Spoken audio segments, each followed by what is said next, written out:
Here we have a example of a way to customize something in Rust by using a little bit of randomization here. In this particular function that's in lib.rs, the code is going to take a mutable vector of strings as an input and return a new vector of strings that contains the same element as the input vector, but the difference is it's in random order. So some of the unique things here about Rust, first of all, is the pub keyword here. What this does is it says that I can use this inside another module. So it's publicly available, so I can pull it into my main, which is a great security default here. Also, the name here is pretty intuitive. You just do fn for function, and then the inputs would include a mutable fruits, which is a vector of strings. And also the return type is a vector of strings. So what's really powerful about this style of programming in Rust is that we're able to explicitly say whether something is exposed inside of another part of the Rust code. Also, we're explicitly saying what are the input types and what are the output types. But even further, we're also showing that, in fact, in terms of the mutability, that we're explicitly saying that the vector here is mutable. Now, how do we use this? Well, inside of the main here, what we're going to do is we're going to use this to manipulate a CSV file. So the way you actually execute this code is cargo run -- fruits.csv, or you could actually explicitly put this in. Now, why would we care about this?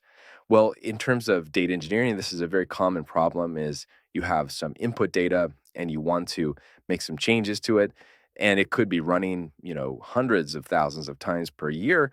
And so if you're able to add as many security defaults as possible and safety defaults as possible, you're going to have a better experience. So we're going to use this command line parser here, clap.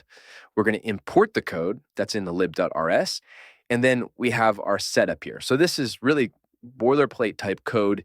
The only thing that's too important to really cover in more detail is the struct ops here. And what this means is that we want to actually put in fruits. We want to put in a CSV file. So these are fruit inputs as a string of comma separated values.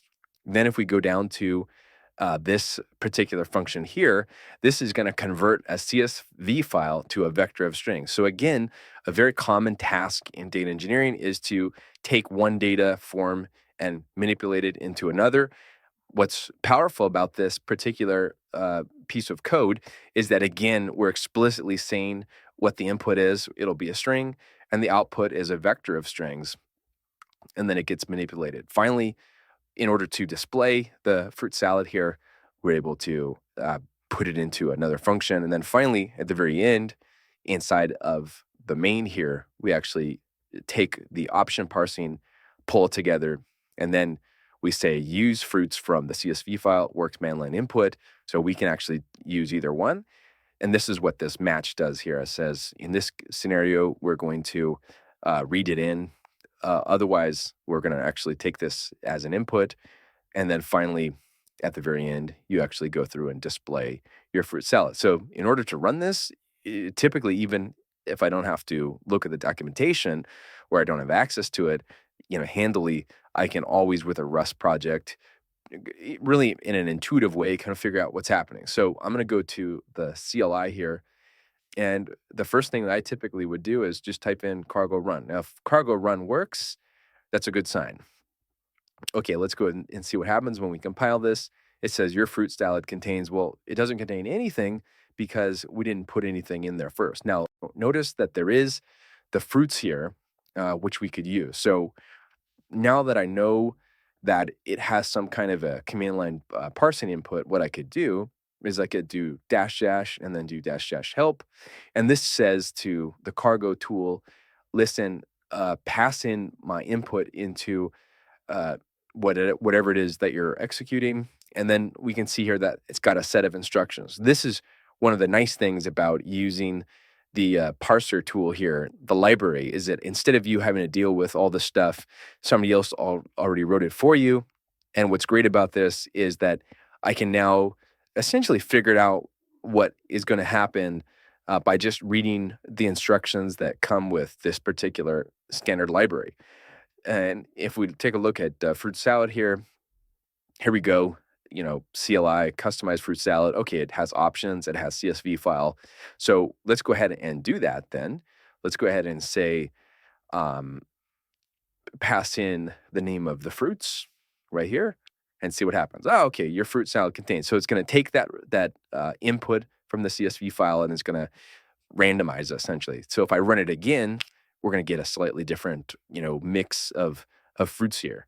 Now, we also can do more things though, right? If I go back to the help menu, we can actually take a look. Oh, okay, we have the ability to run a version, right? So I can go through here and I could do dash V, big V. It's going to say, oh, it's 1.0 version. And I also can take fruits as an input as a string of comma separated values. So let's go ahead and do that as well. So we can do dash dash fruits, and we can say, apple, how about pear, and we can say strawberry. There we go. And it again is able to randomize it and put it together. So really this is a simple example, but the reason why it's important to talk about is that this is a great formula to use when you're building tools for data engineering in particular, and you want to have something that's extremely safe and robust and can run for, let's say, a decade or maybe 2 decades. That's one of the powerful things about Rust is that the language is designed in a way that it makes it very easy to do the right thing, which means that your code is going to be extremely reliable in the future and intuitive to other people that run it.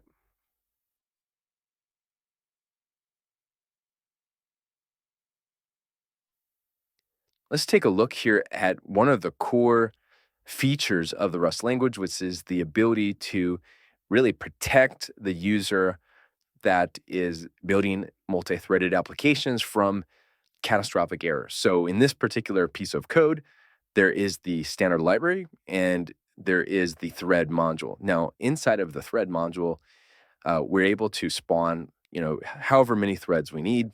And this particular piece of code, right here, we have this main function. I go ahead and I create a mutable variable here, which is data. Now, inside of data, it is a vector that contains 3 items.